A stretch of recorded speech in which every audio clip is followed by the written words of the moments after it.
É Cristo chamando, chama por ti e por mim. Bom dia, telespectador do Opção para a Vida. Que bom nos reencontrarmos nesta manhã de sexta-feira, hoje 18 de outubro. Hoje comemora-se o dia do médico e também o dia do estivador. Você que é médico profissional, você que está a estas horas já trabalhando, ou está indo a caminho do hospital para, quem sabe, operar, fazer cirurgias, parabéns pelo seu trabalho, que tem sido realmente o de restaurar a saúde a muitos pacientes e curar os que estão enfermos. A Bíblia fala que Lucas era um médico e foi um dos apóstolos do Senhor Jesus, autor do Evangelho de Lucas. Ele era médico. Portanto, parabéns pela passagem do seu dia e também os nossos estivadores. Deus os abençoe grandissimamente. Queremos lembrar a todos ainda o Salmo do dia, que nós deixamos para sua meditação, o Salmo 116, onde lemos: Amo ao Senhor, porque Ele ouviu a minha voz e a minha súplica. Que confiança o salmista tinha ao abrir, ou no abrir dos seus lábios, orando ou falando com Deus, a certeza, a convicção de que Deus ouviria a sua oração e atenderia o seu clamor. Essa tem sido a sua confiança? Em quem você tem confiado?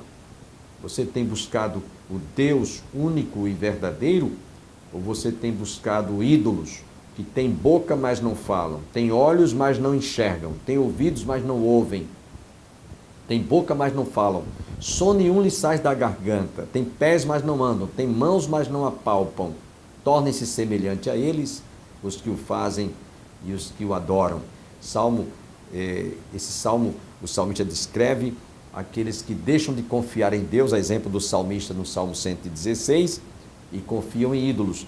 Esse salmo que eu citei, ele diz no Salmo 115, anterior ao 116, que vocês acabaram de ouvir. Então, guarde no seu coração este sábio conselho do salmista no Salmo 116. Quero deixá-los agora com o Augustus Nicodemos, trazendo mais uma reflexão sobre o cristão e a universidade, ou o comportamento do cristão, melhor diria, na universidade. O que ele enfrenta, o que o jovem universitário enfrenta quando ele ingressa na universidade.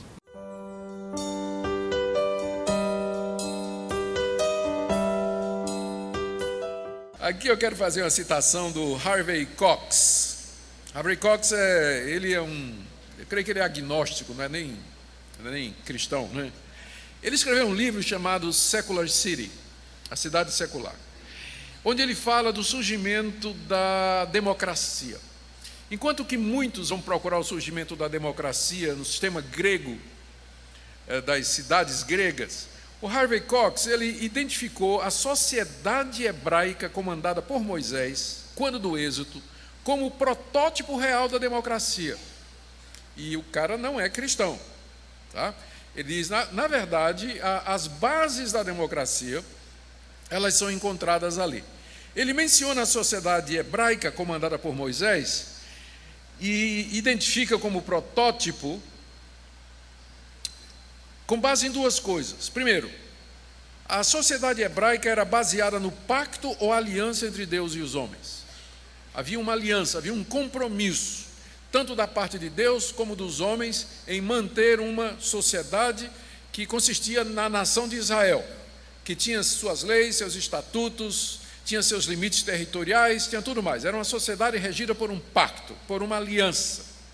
Segundo, esse pacto, essa aliança era baseada na convicção de que Deus fez o homem à sua imagem e à sua semelhança, e que, portanto, o homem tinha direitos inalienáveis à vida, à liberdade e à busca da felicidade, porque ele foi feito à imagem e semelhança de Deus. Esse conceito de que o homem foi feito à imagem e semelhança de Deus e que vivia num pacto com Deus, pavimentou o caminho para teorias do contrato social, que você encontra, por exemplo, na obra de Rousseau, Hobbes e Locke, e que se tornaram a espinha dorsal filosófica da moderna democracia. E é nas democracias que a educação se torna um direito e privilégio de todos. Deixe-me dar um exemplo de como isso é importante, de você, nessa cosmovisão, você ver o homem como sendo a imagem e semelhança de Deus. A gente vê muita gente, hoje em dia é comum a gente falar nos direitos civis ou os direitos civis fundamentais, defender os direitos humanos. Mas qual é a base para eu defender direitos humanos? Por que eu vou defender o direito de uma pessoa que ficou aleijada e não tem mais nenhuma contribuição para a sociedade? Não é melhor matar logo? Por que eu vou defender a vida de uma criança que está no feto e que a gente já sabe que ela vai nascer com defesa, aliás, com defeito, não é? Não é melhor já matar? Por que a gente vai defender a vida de um cidadão que é psicopata e que já matou um monte de gente? Direitos fundamentais baseados em quê? Se a visão que predomina é da evolução, que diz basicamente a sobrevivência do mais forte e do mais apto. Então que morram os fracos, não seria a lógica disso? Então hoje vive-se uma esquizofrenia. As pessoas, os que defendem o ambiente, meio ambiente, o direito dos velhos desamparados, dos pobres, dos necessitados, fazem isso com base numa antropologia furada, que é o evolucionismo, que na verdade diz exatamente o contrário. Por que eu vou defender a arara lá na Amazônia e o mico-leão dourado? São espécies inferiores, eles não conseguiram sobreviver. Eu, o homem, sou a espécie superior, que morram todas as outras. Não é essa a lei da natureza? Vocês percebem que eles vivem uma esquizofrenia, eles querem falar, defender direitos, ecologia, defender as espécies, mas por que eu faria isso? E eu vou dizer por que eu faria isso. Porque para mim, quer seja no ventre, quer seja com 90 anos de idade, aquilo é um ser humano criado à imagem e semelhança de Deus. O que lhe dá valor, dignidade, direito, é exatamente que ele foi feito à imagem e semelhança de Deus. É isso que o Harvey Cox está dizendo aqui. O que dá a base para o contrato social, a espinha da democracia, é a visão certa do que é o ser humano. Porque se você não tiver, com que base você vai defender esses direitos e privilégios? Próximo item, por favor. A importância da educação na visão dos reformadores. Aqui deixe focar, eu podia falar em várias áreas, não é? Mas agora eu vou focar na educação, que é exatamente o tema do Congresso, né? Vida Nova, e também tem tudo a ver com o livro também. Vou começar falando sobre a importância da educação na visão dos reformadores. Próximo slide.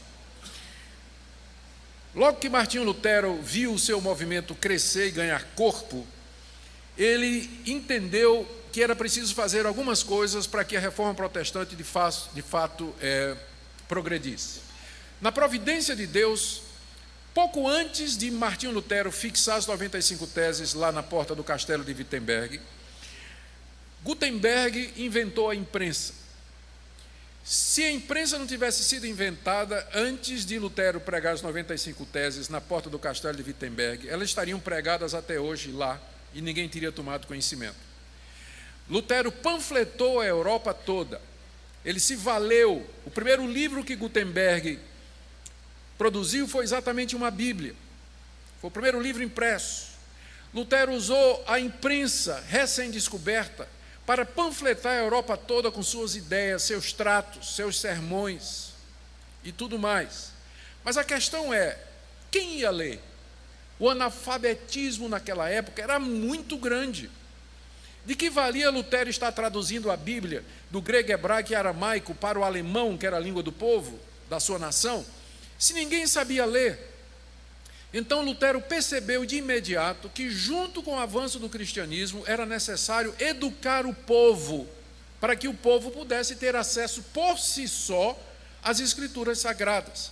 Parcialmente, esse analfabetismo era acreditado ao fato de que a igreja cristã, na Idade Média, dizia que o evangelho era um mistério muito sublime e que o povo, a massa, não poderia compreender. E que a língua apropriada para se cantar esses mistérios, ou falar desses mistérios, era o latim. Tanto é que não tinha tradução da Bíblia para a língua do povo. E era tudo em latim. A Bíblia que era usada era a Vulgata Latina, traduzida no século IV por uma equipe comandada pelo monge chamado Jerônimo, lá em Belém, que usou para isso algumas versões existentes e uma versão antiga chamada a Velha Latina, que não é uma paraguaia de idade, é apenas uma tradução em latim antiga, que ele usou para produzir a Vulgata Latina. Mas ninguém sabia falar latim, nem os padres, eles rezavam a missa decorada, porque nem os padres sabiam latim.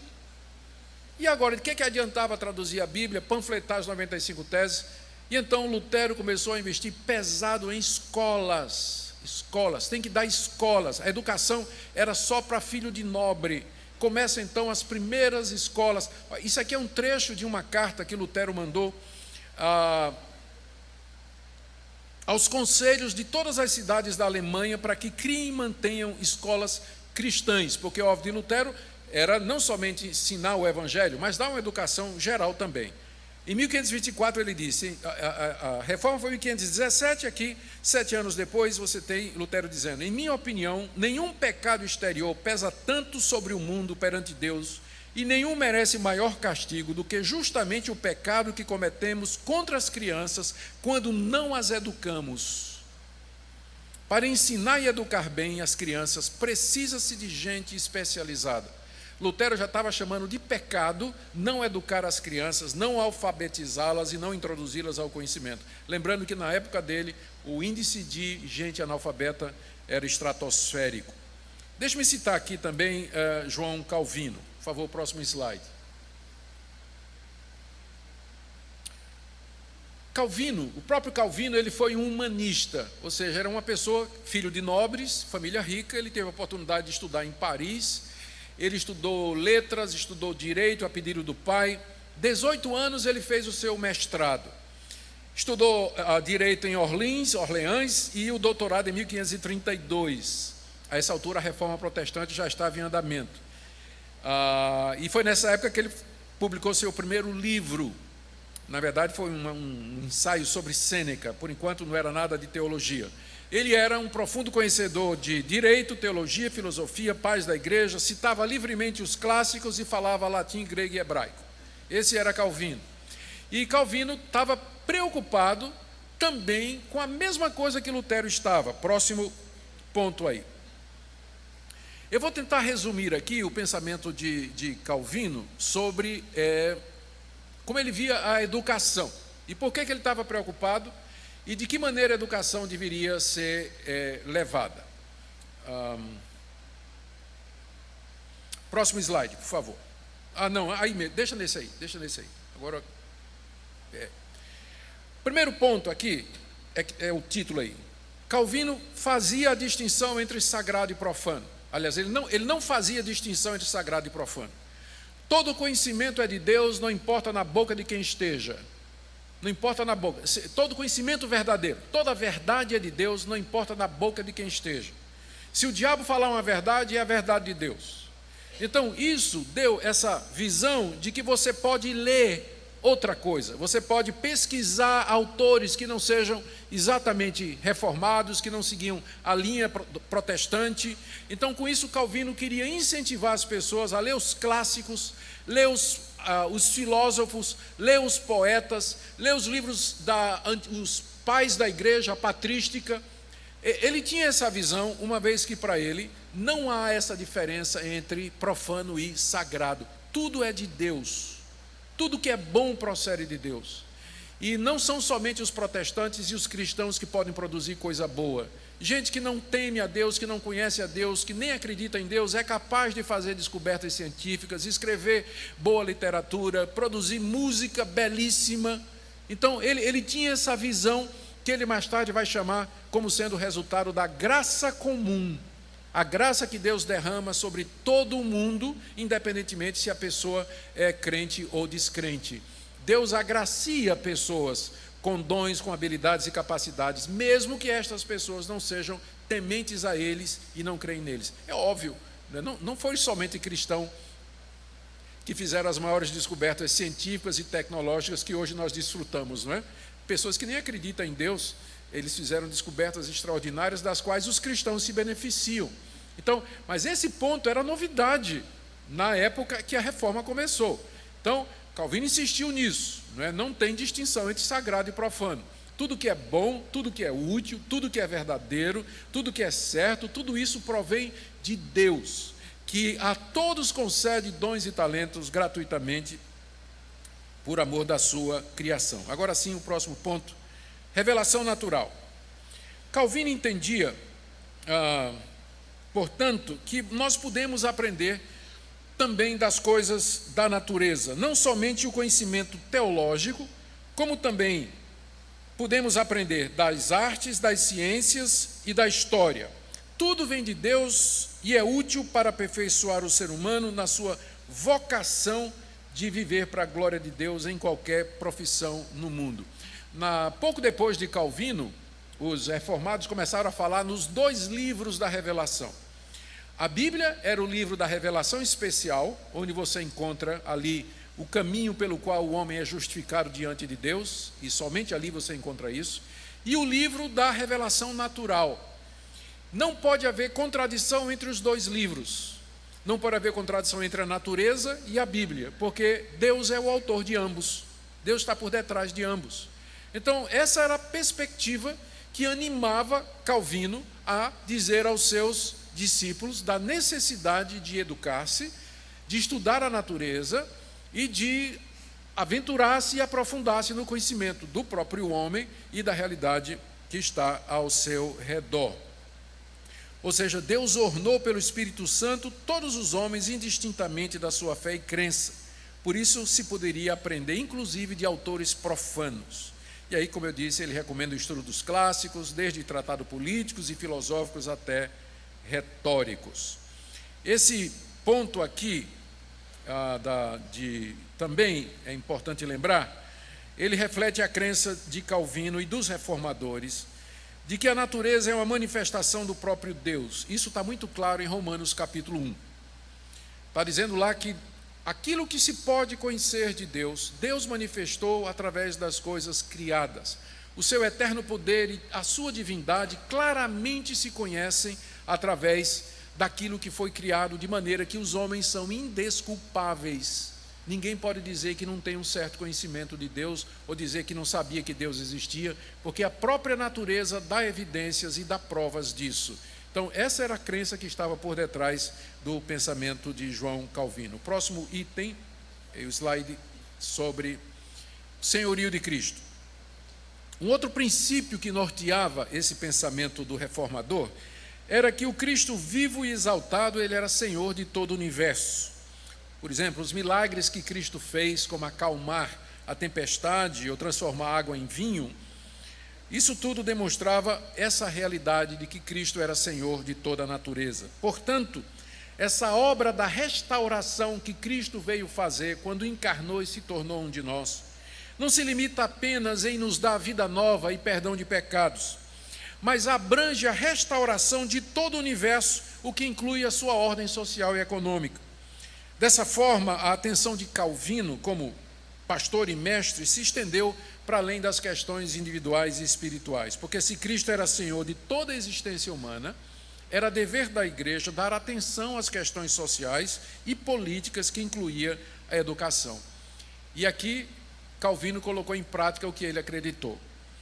Um pouco antes dele, o mentor dele lá em Genebra já havia transformado o convento de Santa Clara no primeiro hospital geral público da Europa. Foi lá em Genebra, na Genebra de Calvino, primeiro hospital público da Europa. A primeira escola primária obrigatória e gratuita para crianças foi organizada por Calvino em Genebra, de toda a Europa. Foi ele que abriu a primeira escola pública para crianças, com detalhe, meninos e meninas estudando juntos, que era separado antes, menino e meninas estudando juntos. Sob a sua influência, nasce então e era obrigatório, porque foi em Genebra, não é? E ele tinha influência no Conselho de Genebra, embora ele não fizesse parte do Conselho, e então todas as crianças de Genebra eram obrigadas a ir para a escola, e a escola era sustentada pelo Conselho de Genebra com os impostos dos cidadãos. Isso aconteceu exatamente porque Calvino, como Lutero, acreditava, não adianta, não tem como avançar a obra de Deus, o reino de Deus, se o povo não sabe ler, se o povo não entende o que está sendo dito, o que está sendo escrito, o que está sendo publicado. E aqui, por favor, próximo slide, eu falo um pouquinho sobre a Academia de Genebra.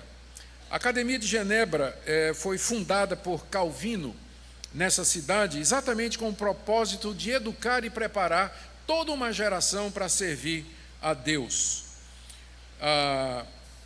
Em 1559, essa academia foi fundada. Ela hoje é a Universidade de Genebra.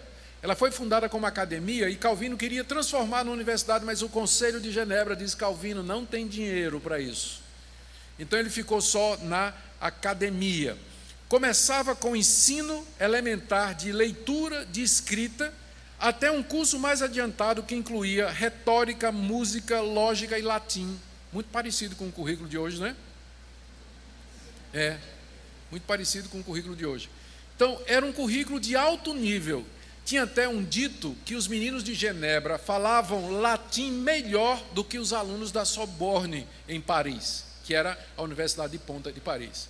Tal a qualidade da Academia de Genebra, fundada por João Calvino, exatamente para trazer educação, para abençoar a vida daquela geração que estava recebendo a reforma protestante. Próximo slide, pontos da cosmovisão cristã reformada relacionados com a educação. Aqui eu já estou me encaminhando para o final e eu quero fazer então uma síntese.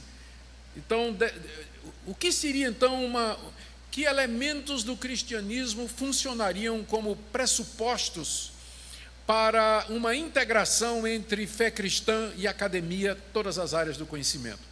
Ou vamos imaginar, você é dono de uma escola e você quer que sua escola seja uma escola cristã. Então, uma escola cristã não é somente uma escola cujo dono é cristão, ou que tem um pastor que vai lá fazer capela para os alunos uma vez por semana. A gente quer que a visão cristã de mundo permeie o que é ensinado.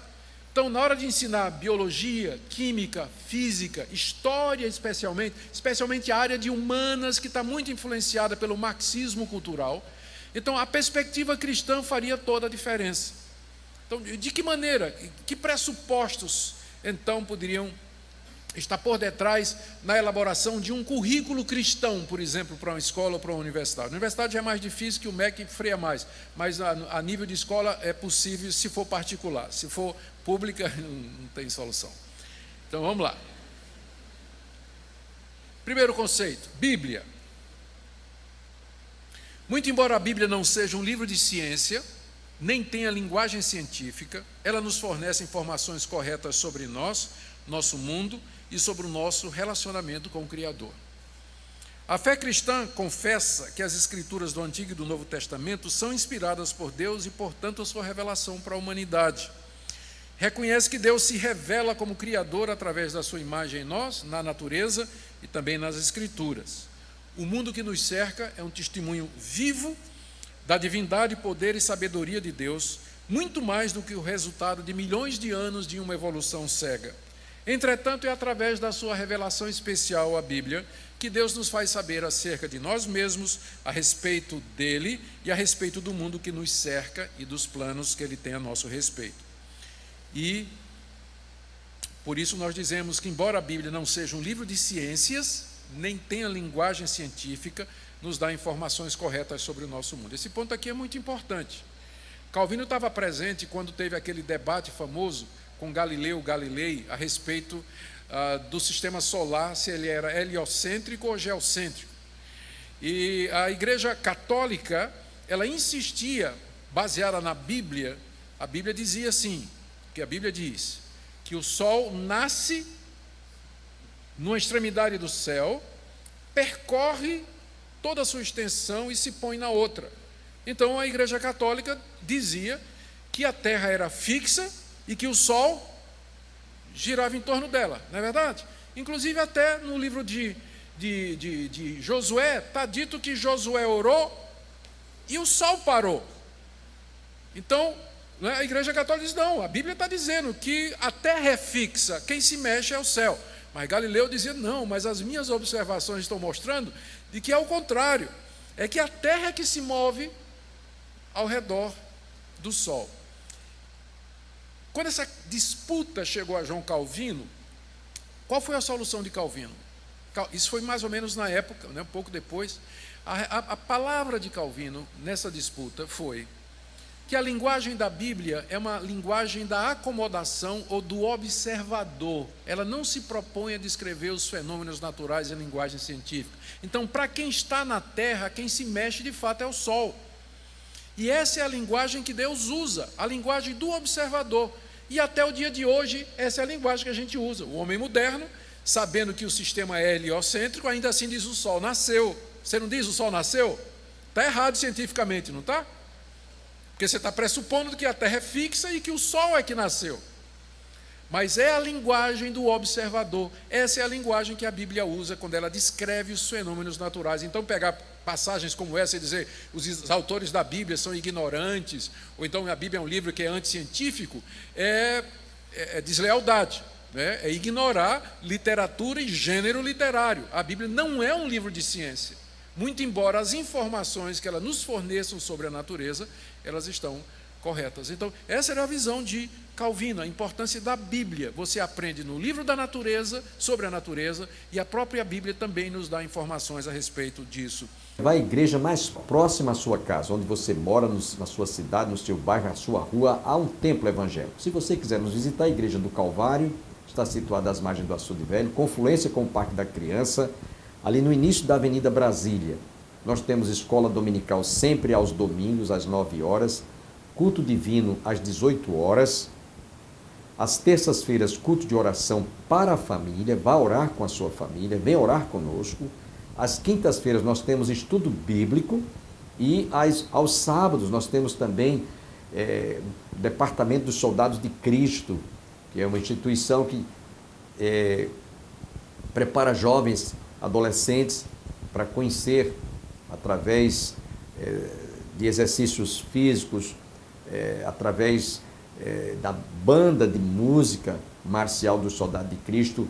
Esses jovens são muito, assim, convidados, eles são bastante influenciados a realmente, através destas experiências, conhecerem o Evangelho do nosso Senhor e Salvador Jesus Cristo. E alguns deles, inclusive, eu tenho dito que já hoje, depois de adultos, se tornaram adultos, começaram como crianças. Alguns se tornaram presbíteros, diáconos, temos até pastores que fizeram parte do Departamento do Soldado de Cristo. Então, se você tem um filho, uma filha e deseja motivar o seu filho, traga-o sempre aos sábados, às 14 horas nós estamos lá. Eu sou o capelão do Departamento dos Soldados de Cristo e nós temos uma banda marcial que todos os anos, inclusive, desfila no desfile 7 de setembro e tem sido uma bênção para a nossa igreja. Então, fica o nosso apelo. Sempre aos sábados.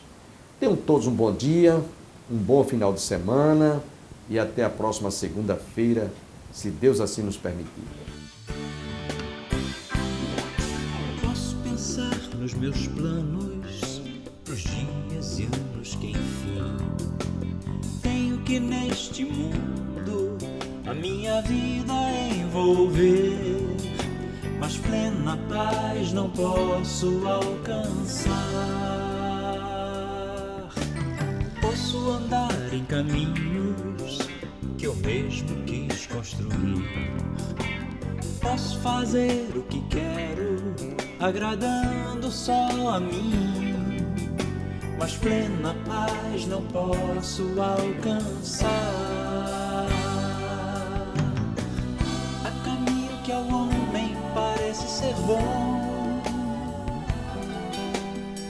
mas seu fim não é o melhor. A solução não está no que eu acho ou não. Tenho que, sem reservas, passo a passo seguir a Jesus.